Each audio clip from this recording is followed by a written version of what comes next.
I'm Danielle Kashubi, and I'm with the Institute for Bird Populations and the MAPS program, but I'm also the president of the Western Bird Banding Association, who has been bringing you these presentations for the last few months. It's been my pleasure to be here, and I'm glad that you have been able to join us. The birds in Trinidad and Tobago, and so Giselle Ragoonanan and Daveka Boodram are the founders of the Trinidad and Tobago Bird Observatory and the coordinators of three MoSI stations. And they're going to be talking about those banding stations today and generally banding in Trinidad and Tobago and the establishment of an observatory and the three MoSI stations. And they're going to talk about the Bird Observatory, their mission, their objectives, their current projects, future projects, and the impact of education and outreach on the communities. Daveka and Giselle, are you ready to roll with your presentation? Yes. Okay. I will give you the floor and I look forward to hearing about it.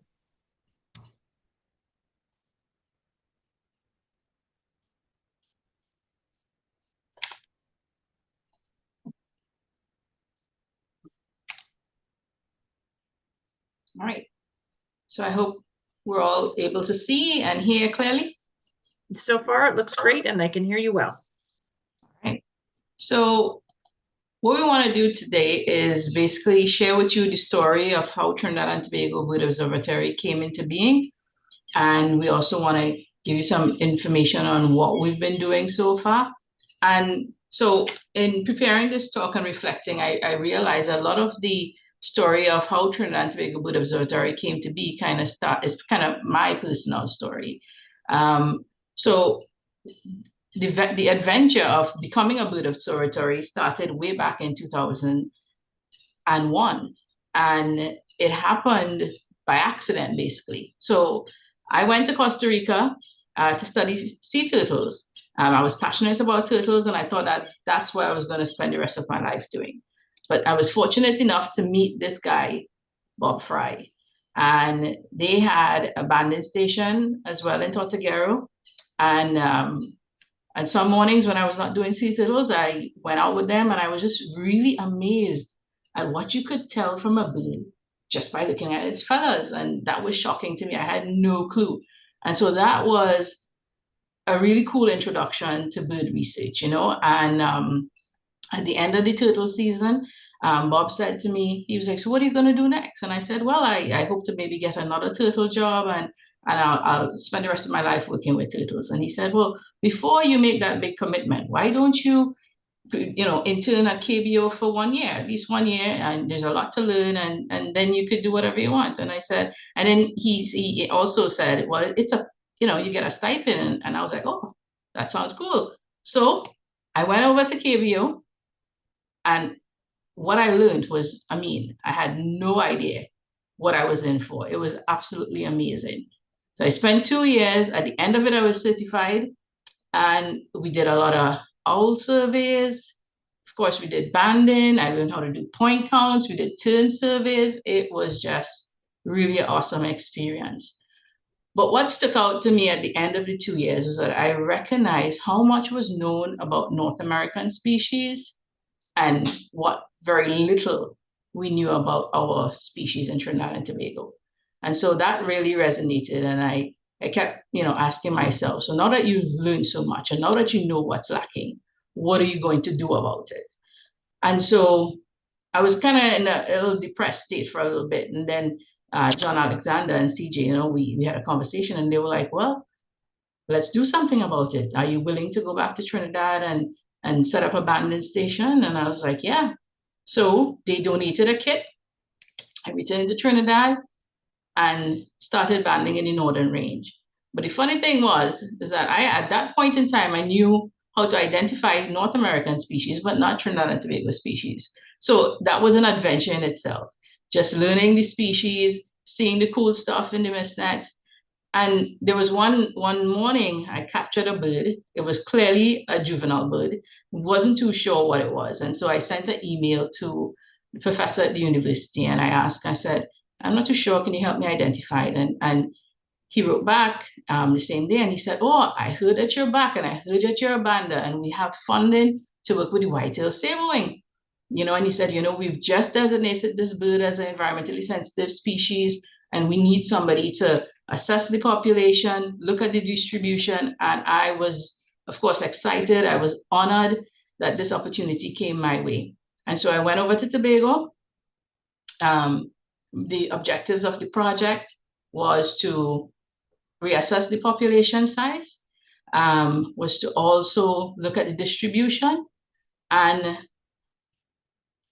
we went to work. And so I want to tell you a little bit about what we learned. And so when we looked at the historical data before, well, okay, let me just give you a little bit of background information. So in 1963, Tobago had a huge hurricane, and the hurricane just totally devastated the rainforest. And before the hurricane, they knew that the sable wings were there. They found them in some areas, some of the lowland areas like Hillsborough, and they also found them in some of the high elevation areas. But after the hurricane, they thought they were gone. They thought it was extinct for sure. But 11 years after, they detected a few of them. And so at the time when I got into banding, they would, at that point, trying to figure out what's happening with the species, what's the population. And so I had the opportunity to work on this project. And so we use point counts, we use banding, and we searched for 2 years, rainy season, dry season, did a bunch of point counts in that lower elevation area, trying to figure out if they're still there. We didn't find them, but at the end of the study, what we recognized is that the species seem to have moved to the higher elevation of the main range forest. Yeah, so that was interesting. We also, through banding, we were able to band 208 birds. We captured 43 of them. And it was interesting to see that it was like a 1-to-2 ratio between males and females that were captured, as well as the hatch year to after hatch year. And so that was something that we were really interested to try to figure out, what's happening with the dispersal of the different age groups. And so when we looked at it a little bit further, we saw that the older birds were staying about 1 kilometer from where they were initially banded, whereas the younger birds were moving greater distances up to 3 kilometers. And this is something that we're interested in looking at a little bit deeper as we continue with our monitoring.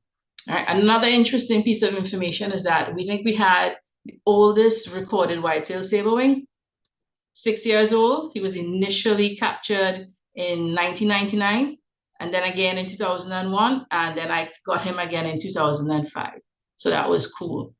So the project came to an end, and we were able to develop our management plan, but something kind of stuck out. When I was trying to find field assistants, I advertised in the local university, I tried within the communities, and there was no interest. No one wanted to spend time in the forest working with birds.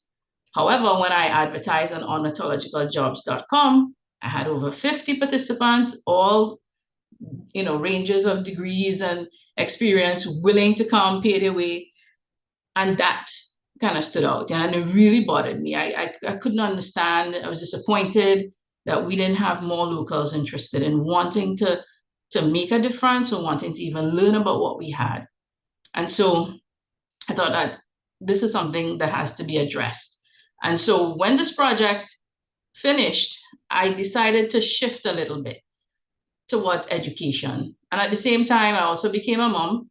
So that also inspired me a little bit as well to start working with younger kids and inspiring them. And so I'm currently still a high school teacher.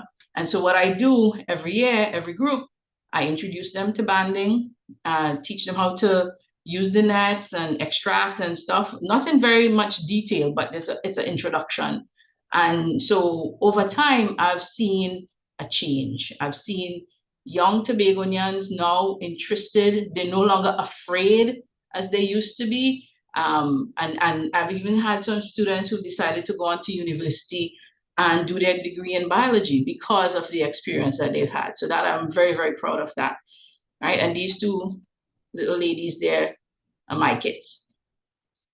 And so even though I'd shifted and wasn't doing as much research, still in communication with KBO, I spoke to John and I said, I'm basically the only one out here, and maybe I need to get some help. If I could get some more persons interested in banding, more persons trained, this is going to help move us forward. And so we decided to have a workshop, and it was a collaborative effort between KBO, ASRI, the Forestry Division in Trinidad and Tobago, as well as the International Institute of Tropical Forestry with U.S. Forest Service. So Joe Wanderley came out, John came, and we had a really nice 2-week workshop, mainly people from Trinidad and Tobago, few foresters from Guyana and Haiti. And this really was, because the next year we had 2 persons from Trinidad going out to KBO and becoming certified. And this gentleman, Carl, it was also instrumental in getting TTBO to where it is today. When he became a bander, he returned to Trinidad and he started doing consultancy work with the university and started training some of their MSc students in banding techniques, and also working within his community, which was really significant. Because then his niece, Giselle, she really got, well, what I would say is bird fever. And on her own, she started to research and wanted to learn more. And she got in contact with Birds Caribbean, started getting involved in their workshops and so on. And that was a pivotal moment as well. That unknowing to me, of course, she was doing her thing and I was trying my best over on my end. And then last year, I got a call from the Ministry of Planning here in Trinidad and Tobago, and they said to me, you know, we have some funding and we want to continue working with the Saber Wings. And so I called John immediately and I said, listen, I want to do a refresher. I want to learn how to band birds. I want to get back into the field. And of course, John was like, you know, Daveka, your family, we love you. Come anytime. And so I went to KBO, went out in the field and just try to learn again. And that's sitting at this table here was the first time I heard those letters, WRP. And I was like, what? But that totally changed everything. At first, it was a little bit confusing, but I was like, it makes so much sense. So that was excellent. I felt like, you know, I was there at the right time. So I, you know, was learning how to do it properly. So when I returned, I know I was doing stuff, collecting data that made sense, and I was really, really happy about that. But the other amazing thing that happened while out at KBO is like a few days later, I met these 2 people. This is Giselle and Che. And it was so funny, but KBO brought us together. So the first time, 3 trainees who were all interested in working with birds met. And at this very campsite, we sat, we spoke, and we realized we were all on the same page. We're all wanting to make a difference, all excited about birds. And we decided then and there we were going to register the Trinidad and Tobago Bird Observatory, and we were going to make change. And so at the end of their work, their internship, they both became certified, and John donated some equipment and IBP donated equipment, and we got bands and pliers from Birds Caribbean. And I returned to Tobago, excited. In October last year, we opened our first constant effort site, also registered as a MoSI site in the Main Ridge Forest Reserve, and started banding birds. And last month, we established another one.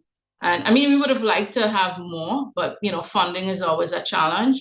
And so we got equipment donated, but you know, the poles and the ropes and stuff, we had to buy those basically out of personal funds. And so what I tried to do, we have a small team, and I want to introduce you to that team. And I am proud to say that this is a team of young Tobagonians. And this is not something that I had 20 years ago when I started doing research in Tobago. All of my assistants were foreigners. And I'm so happy and proud of these young people that I didn't have to even beg. I just had to say to them, I'm going out and I'm doing bird banding. And they were like all excited. They're like, Miss, I want to come, because this young lady here was a student, a high school student of mine a couple of years ago.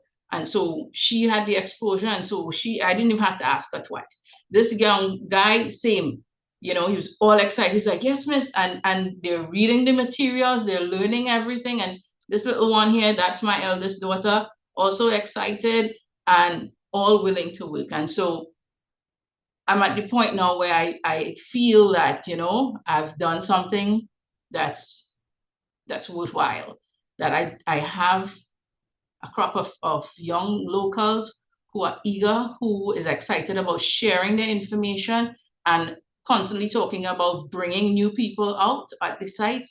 And that is something to be proud of. And I'm very proud of that. So I want to show you a little bit, just a little touch on what we've been doing so far. So we try to band every Saturday because I still work as a full-time teacher. And we try to rotate the sites. And so far, we've had 28 species. We've banded 169 birds. We captured 17. All right. We've had about 11 banding sessions. And you might expect that the banding hours might be a little bit more, but because of their experience, I had to start off really slow with just about 3 nets, teach them how to put down, you know, the story, how to extract. But we're finally at the point where we could run 10 nets for a complete session. And so we're getting there slowly but surely. And just to share with you our capture so far, so we're seeing that the thrushes, they're most abundant, white neck, yellow leg thrush. But something to note, our white-tailed saberwing, our threatened species, is not doing that bad. And so that's a species that we'll be focusing on in the next couple of years. All right, and so I'm going to hand you over to Giselle, who's going to talk to you about operations in Trinidad.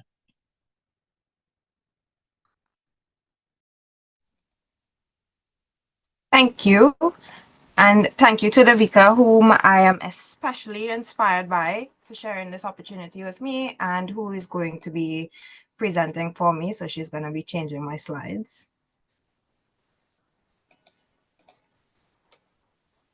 Would you please change my slide?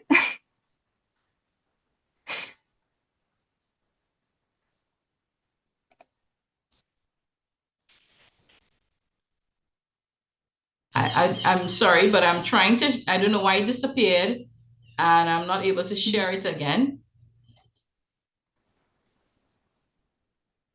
You might have to share it on your end, Giz. It is showing, Daveka. I just don't know if you're on a different screen where you can't see it at the moment. So if you try switching programs, it might appear again for you. But it is on our screens. Do you want me to stop you sharing and then you try again?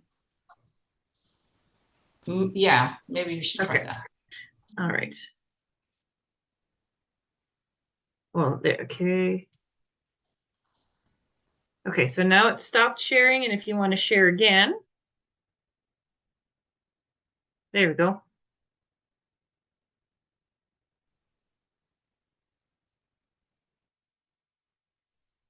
All right, great. Is it working now? Can you change the slides? All right, awesome. Thank you so much. Okay, so hi everyone. My name is Giselle Ragoonanan, and I am an ecology student and a certified NEBC bander. I'm also the other founder of the Trinidad and Tobago Bird Observatory and Research Center. And I would like to take this opportunity to let you know, one, that we are a woman-led organization. Daveka manages the operations on Tobago while I manage the operations on Trinidad. And I would also like to introduce the operations team and specially recognize the operations team whom I work with on Trinidad. So Ragoonanan, who pours his heart and soul into the banding program and dedicates himself as hero support, and Alexis Marianes, who is not only our secretary and biologist, molecular biologist, but she wears many hats and is also training to become a certified bander with the team and is learning to manage our data and goes really hard for banding days. All right, so a little bit about Trinidad and Tobago. So TTBO spans both islands of Trinidad and Tobago, which is a dual isle Caribbean nation. Trinidad and Tobago is one of the most biodiverse islands, and Trinidad, once being connected to mainland Venezuela, has that South American and Caribbean biodiversity, while Tobago was a drift island that was closer to Central America. And so combined, we have a record of 497 species that's on both islands, with a new recent finding of a willow flycatcher by the Field Naturalist Club. So Trinidad and Tobago has no geological relationship, but we do have lots of birds.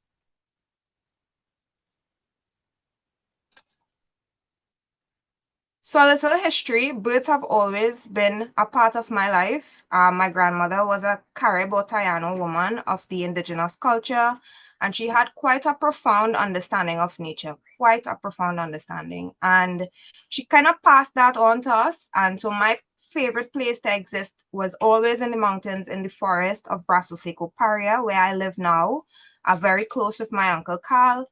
And then in 2021, I started volunteering full-time with a local ecologist and Carl on 2 consultancy projects that took place between both islands of Trinidad and Tobago. And so this is really when I started to learn about the valuable data that we can collect from one individual just by looking at the feathers on the bird and the wings and different mold strategies, which at that time I learned the Humphrey Parks method. And it was really interesting how many different stories we were able to tell from this data. And that's when I really started to hone my banding skills. And so I worked with some shorebirds and learned about using banding as a research tool. And through that volunteering work, I realized that no one on the island of Trinidad was using banding as a tool to answer questions about our birds or looking at trends in our population. And so this is just a couple of pictures of me, one banding with Carl on the top left, and then my seabird, baby Bobby, who we had to climb this cliff on Little Tobago Island to band. And this is also one of the red-billed tropic birds that I would have banded and then put back to nest with its eggs.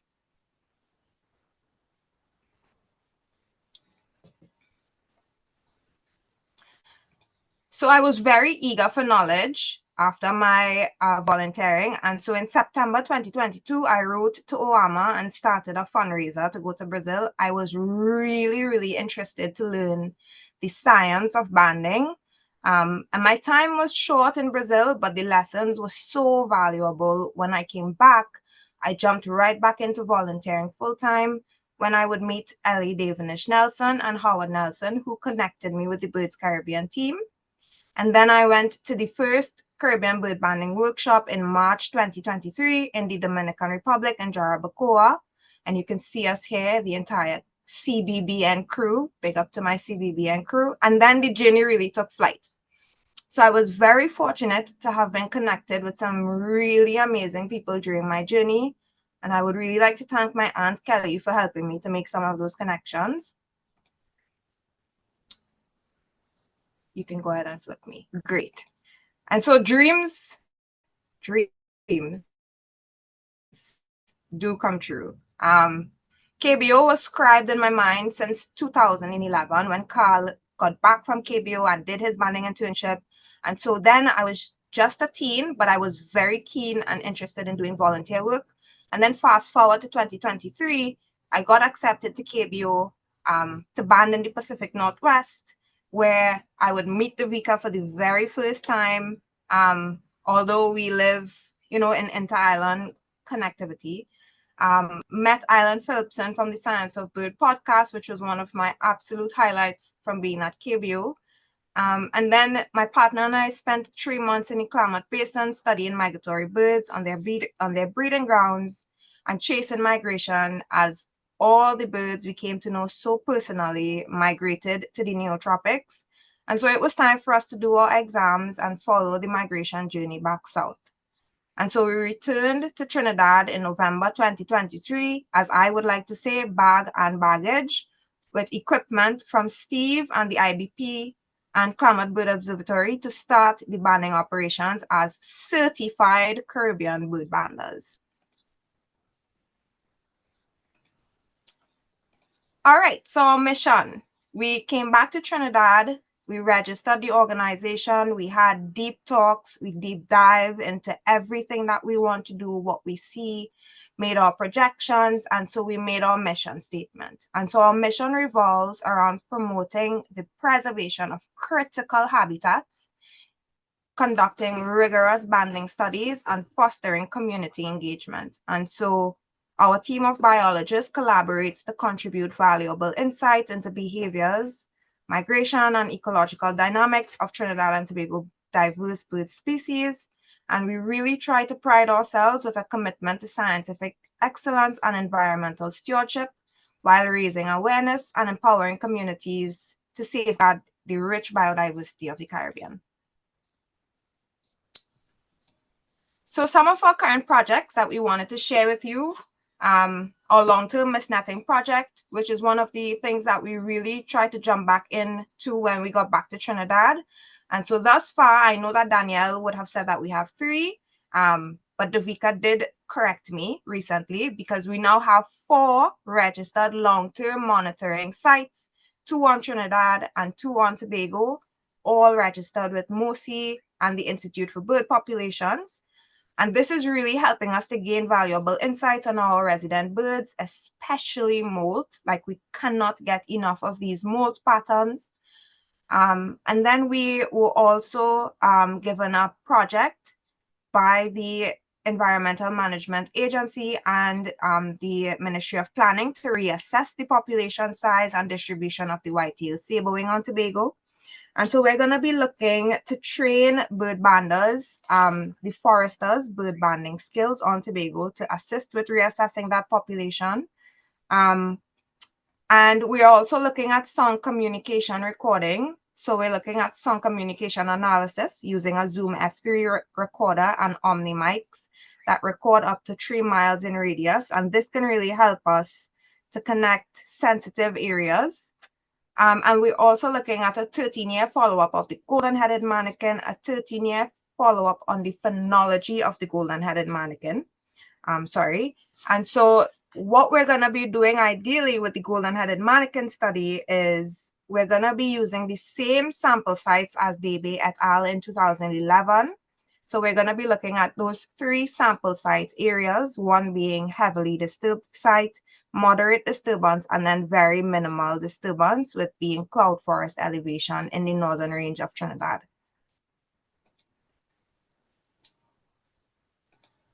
So this is our banding effort. Once we were back, the Trinidad team started officially banding as TTBO in February 2024. And so thus far, we have a very small number of banding hours, of 49.57 hours with 279 captures of 53 species and 27 recaps. One thing to note, our banding stations are in the rainforest in the northern range. So Brasso Seco Paria is located in the northern range of Trinidad, and it's all primary rainforest, so very jungle type habitat. Some of our future projects, so this is just a glimpse of the projects that we see unfolding for us in the near future. And so once we continue to work with our partners in flight, such as the Birds Caribbean team and the Institute for Bird Populations, as well as the Klamath Bird Observatory, we are looking into doing land bird monitoring programs that's going to be helping us with our population and distribution. MOTAS tagging and GPS monitoring for migratory connectivity and to determine migratory routes and survivorship. And then we also want to do some seabird banding for monitoring shorebird populations.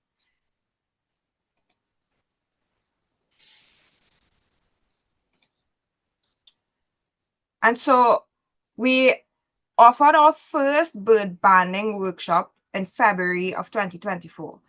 So aging with the WRP system on Trinidad meant that we were really starting from scratch. And so in February, Holly Garrod decided that she would join us for a mini molt workshop, which we decided to extend to participants on the island that wanted more molt knowledge.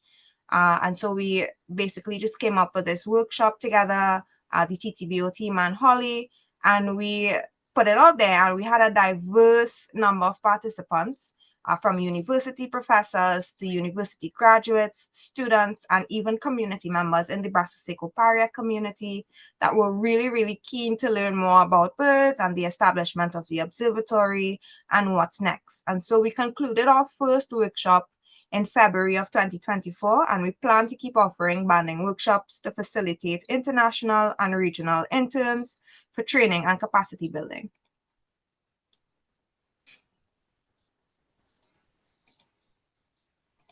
And this is my absolute favorite part. So the education and outreach, we really started getting the ball rolling with education and outreach in our communities, with plans to expand across both countries.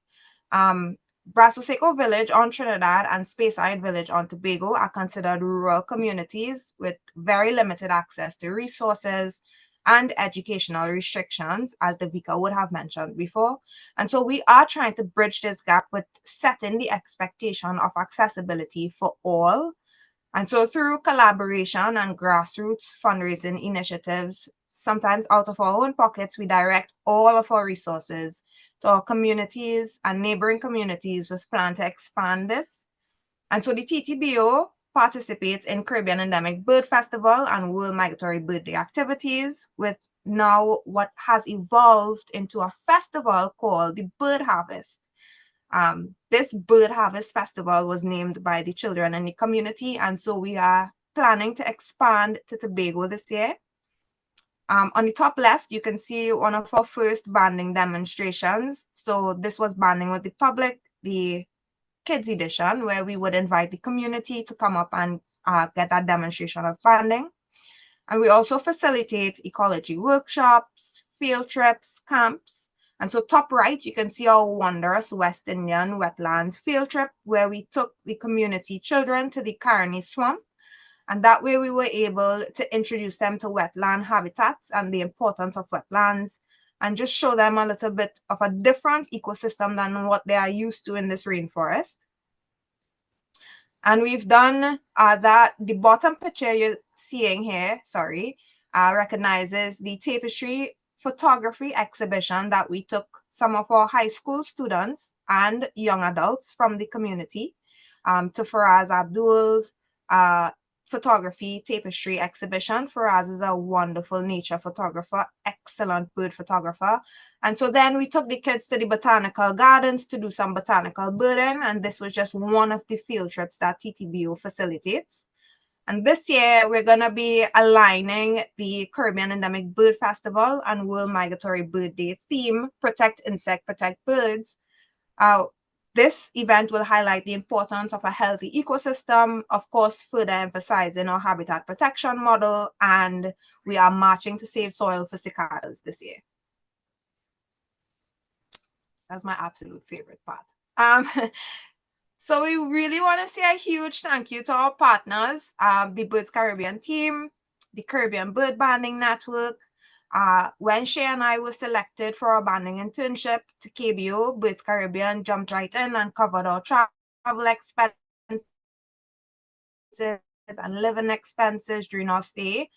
And Birds Caribbean, as Daveka would have mentioned, provides our bird bands, our flyers, our data sheets. And so we really, really appreciate our Birds Caribbean family. The Environment for the Americas, and specifically our Caribbean coordinator, Laura Babual, who has supported this journey by providing binoculars and educational materials for the World Migratory Bird Day Festival. The Institute for Bird Population and Steve Albert for working with us so dedicatedly and passionately, and giving us the opportunity to run MoSI stations in our countries, mist nets, and very necessary banding materials that were provided by them. The Forestry Division of Trinidad and Tobago provides us with our permits, and KBO trained all of us. And so we've become lifelong partners and a lifelong family with KBO. And so to John, to Ryan, and the entire KBO family, we are really, really grateful for the skills, for the knowledge, and for the partnership. And I would like to add into the Western Bird Banding Association, we are really, really thankful for the opportunity that you've given us to present here tonight. So if anything we are doing would have inspired you to share or to donate, this is currently how we are accepting funds. We're running this real competition with our Birds Caribbean family this year. I love competitions, maybe because I'm competitive. And so we're doing this Global Big Day fundraiser to raise funds for Caribbean nationals to attend the Birds Caribbean Conference in the Dominican Republic this year. And also this is how we are accepting our donations right now. It's through the Birds Caribbean team. And so if you would like to, and if you're inspired, you can check out the website, the Give Butter website. The link is at the top. And you can specifically look for our team, the Piping Powies, if you would like to donate. Otherwise, please just share the news around about what's going on with TTBO. And if you have any questions or you are interested in participating in one of our upcoming workshops, you can email us directly and or stay in contact with us. Thank you very much.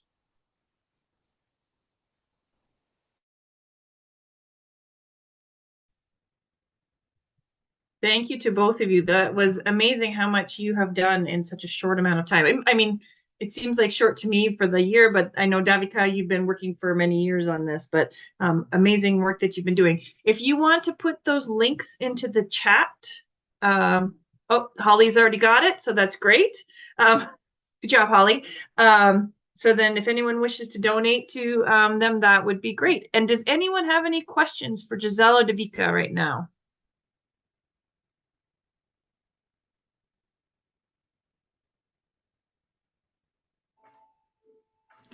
Hi, good night. This is Dr. Davis again from the Bahamas. I am interested in knowing if you have a written protocol or curriculum for teaching the students at high school or university level. Hi, well, I would answer that. For us, we're currently in the process of developing that protocol because we want to extend and get permission from the Ministry of Education, where we could invite schools, secondary schools, as well as primary schools. So it's something that we're working on, not complete, but we're really just looking at secondary schools and primary schools at this point in time.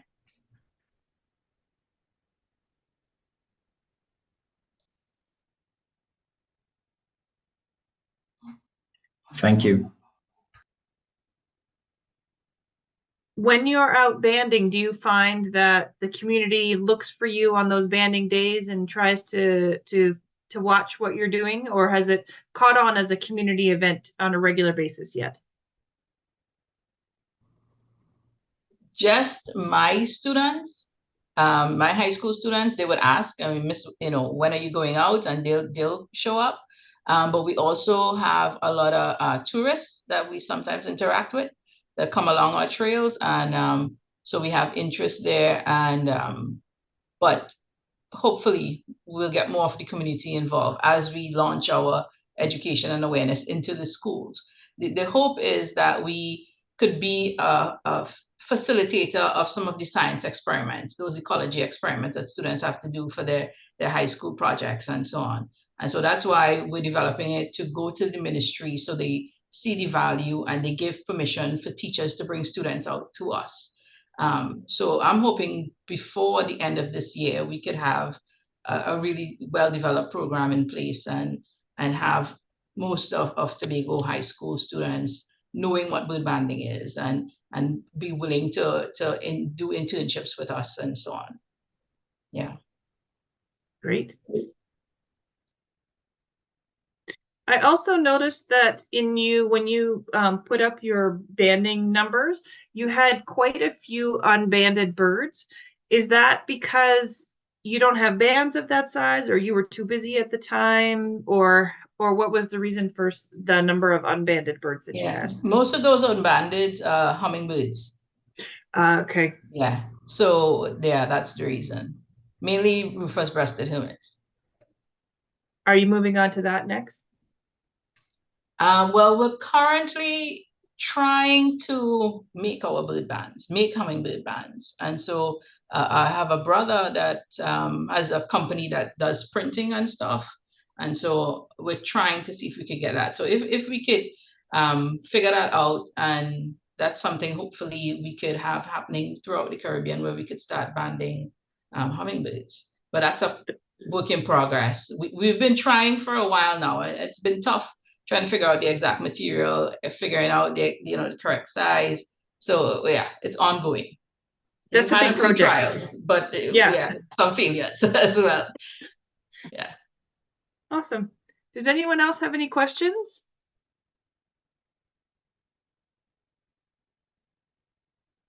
Okay. Well, for now, just thank you very much for your time and sharing how you have grown through time and where you are now. I mean, that's quite an amazing feat you have accomplished. And I just appreciate you guys for being here this evening and sharing your story. And thank you as well to people who have come to listen and sharing your story as well.